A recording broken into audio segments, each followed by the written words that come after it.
আসসালামু আলাইকুম ভাই। ওয়ালাইকুম সালাম। আপনি তো শুনলাম যে অনেকদিন ধরে কবর করেন না? হ্যাঁ, তো এই পর্যন্ত কটা করছেন? 106টা খবর করে হইছে আমার। 106টা? আমার 150 আর ফারে গেছে 16টা। আপনাদের দেশ 106টা 106টা। আর অন্য এলাকা আত্মীয়স্বজনের 16টা না? মোট 120টা না? আলহামদুলিল্লাহ। তো উনি আমাদের গ্রামে প্রত্যেকের চেষ্টা করে একটু সময় দেওয়ার জন্য। মাশাআল্লাহ, আমার ভাইয়ের জন্য সবাই দোয়া করবেন, ওনাকে যেন আল্লাহ বেশি বেশি করে হায়াত দেয় আর মানুষের বিপদ আপদ জন্য সবসময় এসে সাহায্য করতে পারে। আর ভিডিওটা যদি ভালো লেগে থাকে তাহলে বেশি বেশি করে শেয়ার করে অন্যজনকে দেখার সুযোগ করে দিবেন।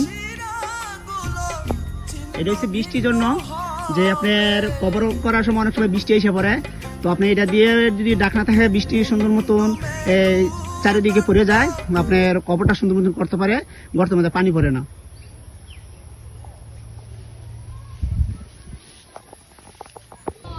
কবরস্থানের পাশাপাশি এদিকে আবার একটা সুন্দর একটা মাদ্রাসা আছে, এখানে অনেক শিশুরা তারা আল্লাহ দিলে এখানে কোরআন তেলাওয়াত করে। আর ওই পাশে আবার ঈদগাহ আছে, আপনাদেরকে পুরা দেখাতে পারলাম না, দুঃখিত। ইনশাল্লাহ আবার পরে এক সময় দেখাবো আপনাদেরকে।